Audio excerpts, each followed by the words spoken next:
So just tell us about what it's like being here rather than Montana State. How much different is this? The weather is a lot nicer and stuff, but yeah, it's been fun. Been enjoying myself. How do you think you're meshing into things so far? So far, I think doing pretty well meshing into things. In the summers, we had a bunch of walkthroughs, so that kind of helped me with the first few days of camps and getting comfortable in the offense. Almost had a TD on the one of the later drives.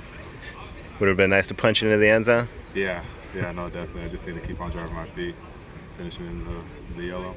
You look like you are sort of a tough yardage guy, like you don't want to go down. Is that part of your game? Yeah, that's what I said. I fight for every yard. Coach AT, when I was talking to him about you, he said he watched, I think, the game that you went off against him at Montana State. Can you just talk about that relationship and what's it been like building the bond with him? Yeah, so my freshman year, I played Coach AT back when he was at Cal Poly. I think I ran for over 200 that game.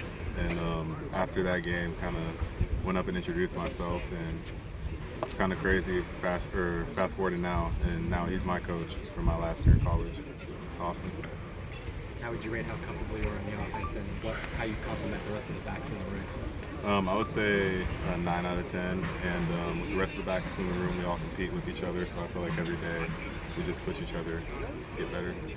You came here, sort of. What was your goal? What did you hope to achieve? My goal was just to play at the highest level of college football. And I was at Montana State for 5 years, and the place was awesome. But after 5, I thought it was time to move on. And is it the kind of thing that anybody at that level wants to know? How would I do if I'm at one step up? I think so, yeah. Growing up, I watched the Pac-12 all the time. It was on, so it's always been a dream playing in this. You grew up in Seattle? Yeah. And did you come here with lots of confidence that it was going to translate real well? I would say so, yeah. I mean, I guess we'll find out in 2 weeks, you know. What do you see running behind Jaden? What do you see at him as a back? Is there something you can pick up about his game? He's very, very elusive and he's super explosive. He's a great player, and it's honestly fun watching him run. Have you been through a camp where you had a chance to work with so many different players? Because you guys go through quarterbacks, offensive line, all those types of things.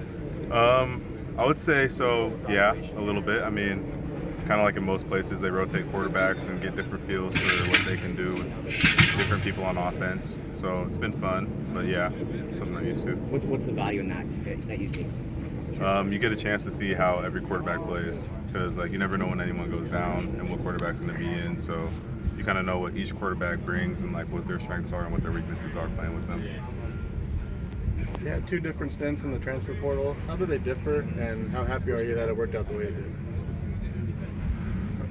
Could you ask that question? Yeah, you had 2 different stops in the transfer portal. Was it different feedback from schools or different attention from the 2 times, and just how did it work out to come here? I would say it was about the same each time I entered the portal, and I'm glad it worked out the way it did, because now I'm at Berkeley, so I'm excited about it. How old are you, State? I want to say about 3 or 4 months. Okay. Yeah, went through spring ball. Was that spring kind of a nice preview to adjusting to an offense like this compared to where you're at Montana State? Yeah, I would say so.